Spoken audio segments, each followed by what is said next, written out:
So what is that called anyway? And why do you like it? It's a motorcycle. Yeah?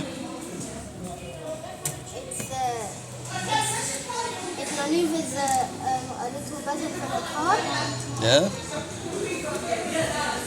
and and it has two wheels, and it goes very fast. Has two wheels, it goes very fast. It's a very good description. And also, at high speed, you can do uniform like this. Like pull the handles up, and then the motorcycle will put the nose up. Okay. Very good. I like the description. Very nice.